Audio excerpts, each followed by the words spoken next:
Hello दोस्तों, स्वागत है आपका आपके अपने YouTube चैनल में। आज हम टाइम एंड वर्क का पार्ट 8 पढ़ने वाले हैं।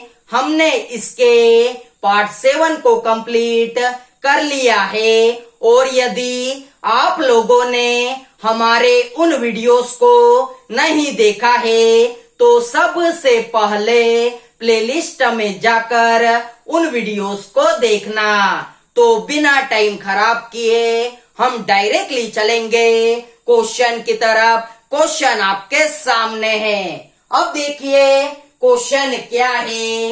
ए अकेला एक कार्य को 12 दिन में तथा बी अकेला इसे 18 दिन में समाप्त कर सकता है। दोनों ने मिलकर कार्य करना आरंभ किया, परंतु कार्य समाप्त होने से 3 दिन पहले ए ने कार्य छोड़ दिया। पूरा कार्य कितने दिन में समाप्त हुआ? अब देखिए आपको क्या कहा गया है। ए अकेला एक कार्य को 12 दिन में तथा बी अकेला इसे 18 दिन में समाप्त कर सकता है। तो सबसे पहले टोटल वर्क को या फिर एलसीएम को फाइंड कीजिए। 12 और 18 का एलसीएम कितना होता है? 12 और 18 का एलसीएम 36 होता है। अब देखिए 12 में यदि मैं 3 का गुना करा दूं तो 36 हो जाएगा। 18 में यदि मैं 2 का गुना करा दूं तो 36 हो जाएगा। अर्थात 3 और 2 हमारी कार्य क्षमता या फिर इफिशियंसी है। अब देखिए आगे आपको क्या कहा गया है। दोनों ने मिलकर कार्य करना आरंभ किया, अर्थात ए और बी दोनों ने मिलकर कार्य करना आरंभ किया।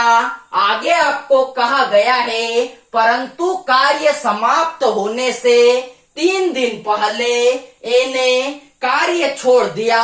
इस लाइन को अच्छे से समझिए। जब कार्य समाप्त होने वाला था उससे 3 दिन पहले ए ने कार्य छोड़ दिया। तो ये 3 दिन किसने काम किया है? तो ये 3 दिन बी ने काम किया है। अब देखिए बी की कार्य क्षमता कितनी है? बी की कार्य क्षमता 2 है और कंडीशन आपको पता है, समय और कार्य क्षमता जब आपस में गुना करते हैं तो टोटल वर्क पता चलता है। अर्थात 3 गुना में 2 कितना होता है? 3 गुना में 2 6 होता है। मेरे कहने का मतलब है 36 में से 6 काम तो बी ने पूरा कर दिया, तो कितना काम शेष बचा? तो 30 काम शेष बचा। अब इस 30 काम को किसने पूरा किया हुआ है? तो दोनों ने मिलकर पूरा किया हुआ है। तो दोनों की कार्य क्षमता को ऐड कीजिए। 3 और 2 कितना होता है? 3 और 2 5 होता है। कंडीशन आपको पता है, पूर्ण कार्य को कार्य क्षमता से भाग देने पर समय पता चलता है। अर्थात जब हम 30 को 5 से भाग देंगे तो कितना निकल कर आएगा? 6 दिन निकल कर आ जाएगा। अर्थात दोनों ने मिलकर कितने दिन कार्य किया? तो दोनों ने मिलकर 6 दिन कार्य किया। लेकिन आपसे क्या पूछा गया है? पूरा कार्य कितने दिन में समाप्त हुआ? तो ये 6 दिन और बी ने भी 3 दिन कार्य किया है। अर्थात 6 प्लस में 3 कितना होता है? तो 9 दिन होता है। अर्थात पूरा कार्य 9 दिन में समाप्त हुआ। तो उम्मीद करता हूँ कि ये क्वेश्चन आपको आसानी से समझ में आया होगा। यदि आप डायरेक्टली इस वीडियो को देख रहे हो तो सबसे पहले पार्ट 7 को जरूर देख लेना। पार्ट 7 के अंदर हमने इसी तरीके के 3 से 4 क्वेश्चंस को सॉल्व किया हुआ है। अब हम चलते हैं हमारे अगले क्वेश्चन की तरफ। तो देखिए हमारा अगला क्वेश्चन। देखिए हमारा अगला क्वेश्चन। ए अकेला एक कार्य को 10 दिन में समाप्त कर सकता है, जबकि बी अकेला इसे 15 दिन में समाप्त कर सकता है, यदि वे एक दिन छोड़कर एक दिन बारी बारी से काम करे तथा ए आरंभ करे तो कार्य समाप्त होने में कितने दिन लगेंगे। अब देखिए आपको क्या कहा गया है। ए अकेला एक कार्य को 10 दिन में समाप्त कर सकता है, जबकि बी अकेला इसे 15 दिन में समाप्त कर सकता है। तो सबसे पहले टोटल वर्क को या फिर एलसीएम को फाइंड कीजिए। 10 और 15 का एलसीएम कितना होता है। 10 और 15 का एलसीएम 30 होता है। अब देखिए 10 में यदि मैं 3 का गुना करा दूं तो 30 हो जाएगा। 15 में यदि मैं 2 का गुना करा दूं तो 30 हो जाएगा। अब देखिए आपको आगे क्या कहा गया है। यदि वे एक दिन छोड़कर एक दिन बारी बारी से काम करे, अर्थात एक दिन ए काम करेगा, अगले दिन बी काम करेगा, इस तरीके से एक दिन छोड़कर एक दिन बारी बारी से काम करेंगे। और आपको कहा गया है तथा ए आरंभ करे, अर्थात ए कार्य को आरंभ करेगा तो ए की कार्य क्षमता कितनी है, 3 है।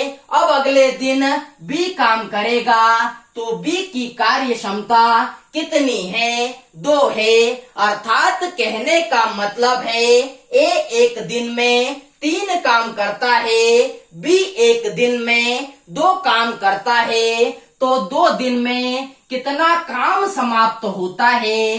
2 दिन में 3 और 2 5 काम समाप्त होता है।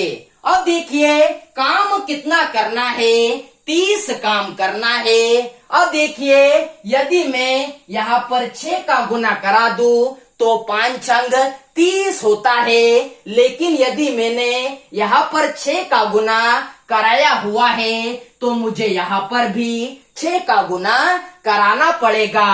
अब देखिए 6 दूना कितना होता है, 6 दूना 12 होता है, अर्थात 12 दिन में 6 पंजे 30 काम पूरा कंप्लीट हो जाएगा। और आपसे पूछा गया था तो कार्य समाप्त होने में कितने दिन लगेंगे, तो कार्य समाप्त होने में 12 दिन लगेंगे।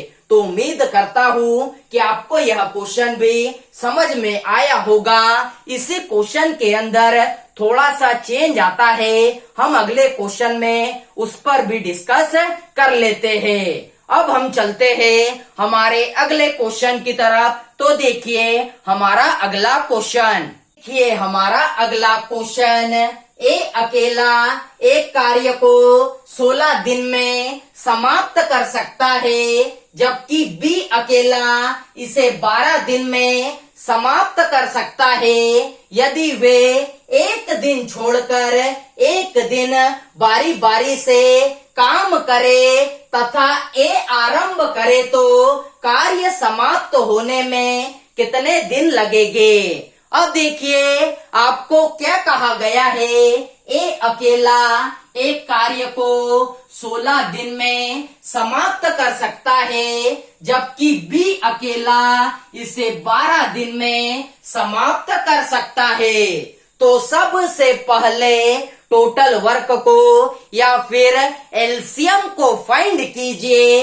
16 और 12 का एलसीएम कितना होता है। 16 और 12 का एलसीएम 48 होता है। अब देखिए 16 में यदि मैं 3 का गुना करा दूं तो 48 हो जाएगा। 12 में यदि मैं 4 का गुना करा दूं तो 48 हो जाएगा। अर्थात 3 और 4 हमारी कार्य क्षमता या फिर इफिशियंसी है।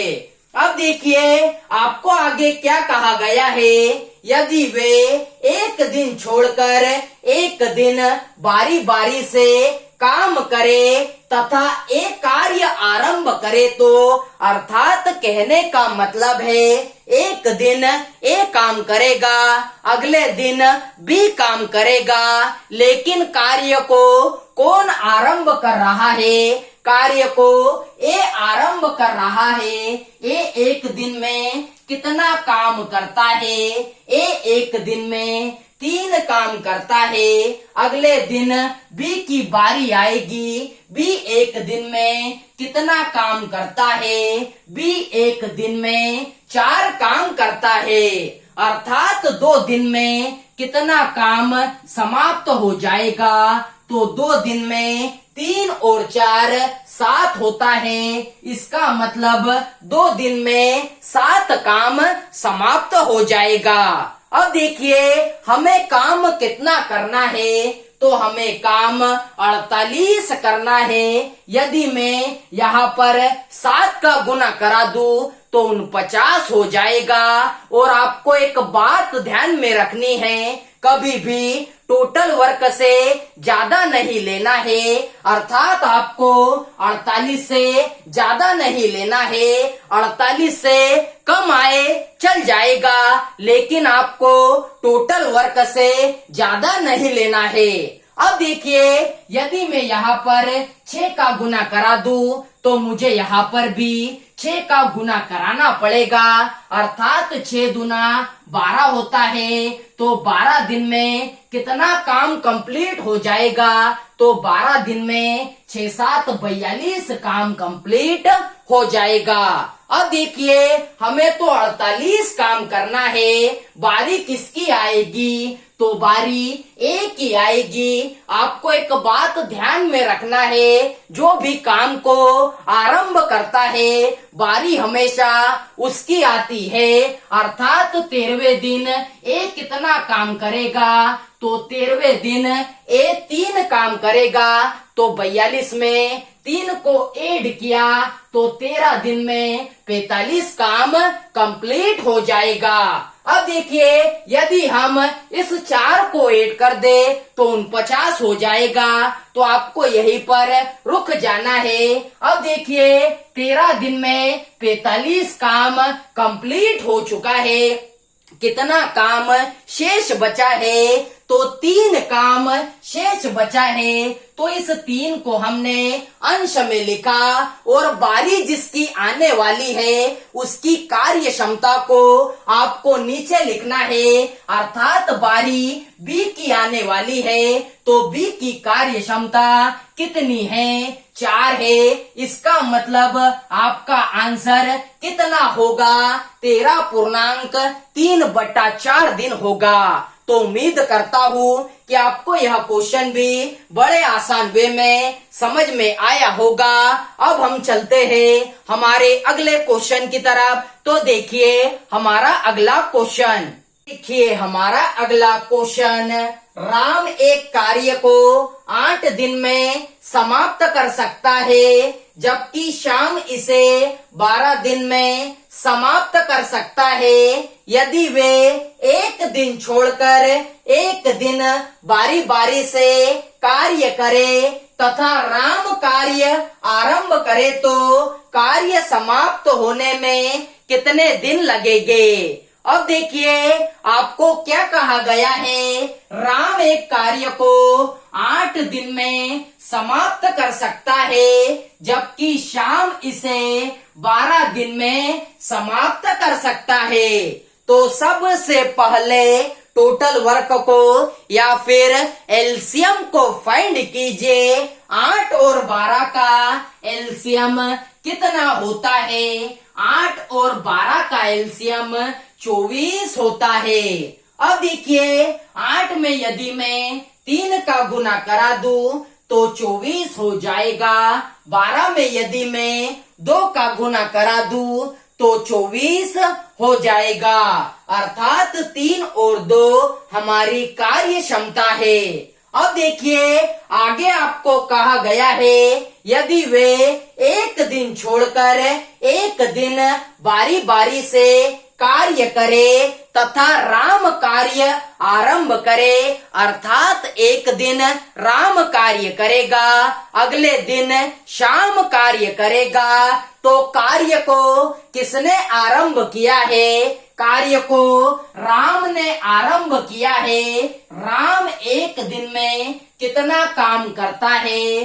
राम एक दिन में 3 काम करता है। अगले दिन शाम की बारी आएगी, शाम एक दिन में कितना काम करता है? शाम एक दिन में 2 काम करता है, अर्थात 2 दिन में कितना काम समाप्त हो जाएगा? तो 2 दिन में 3 और 2 5 काम समाप्त हो जाएगा। अब देखिए हमें काम कितना करना है? तो 24 काम करना है। यदि मैं यहाँ पर 5 का गुना करा दूं तो 25 हो जाएगा, लेकिन हमें कभी भी टोटल वर्क से ज्यादा नहीं लेना है, टोटल वर्क से कम लोगे चल जाएगा। अब देखिए यदि मैं यहाँ पर 4 का गुना करा दूं तो मुझे यहाँ पर भी 4 का गुना कराना पड़ेगा, अर्थात 4 दूना 8 होता है। तो 8 दिन में कितना काम समाप्त हो जाता है? 8 दिन में 5 चौक 20 काम समाप्त हो जाता है। अब देखिए बारी किसकी आएगी? तो बारी राम की आएगी, क्योंकि मैंने आपको बताया हुआ है जो कार्य को आरंभ करता है बारी हमेशा उसकी आती है। तो 9वें दिन राम कितना काम करेगा? तो 9वें दिन राम 3 काम करेगा, अर्थात 20 में 3 को 8 किया तो 9वें दिन में 23 काम समाप्त हो जाएगा। अब देखिए यदि मैं इस 2 को 8 कर दूं तो 25 काम हो जाएगा, लेकिन हमें टोटल वर्क से कम काम करना है, तो आप यहीं पर रुक जाओ। अब देखिए 9 दिन में 23 काम पूरा हो चुका है, तो कितना काम शेष बचा? तो 1 काम शेष बचा, तो इस 1 को अंश में लिखा, और जिसकी बारी आने वाली है उसकी कार्य क्षमता को आपको हर में लिखना है, अर्थात शाम की बारी आने वाली है तो शाम की इफिशियंसी 2 है, तो हमने इसकी इफिशियंसी को हर में लिख लिया। अर्थात कहने का मतलब है कार्य समाप्त होने में कितने दिन लगेंगे? तो कार्य समाप्त होने में 9.1/2 दिन लगेंगे। तो उम्मीद करता हूँ कि आपको यह ट्रिक समझ में आई होगी। आज के वीडियो को बस यही तक रखते हैं। यदि आप लोगों को हमारा यह वीडियो अच्छा लगा हो तो वीडियो को ज्यादा से ज्यादा लाइक कीजिए, शेयर कीजिए, सब्सक्राइब कीजिए और बेल आइकन को जरूर दबाएं, जिससे कि हमारे आने वाले वीडियोस आपको प्रॉपर वे में मिल सके। जय हिंद।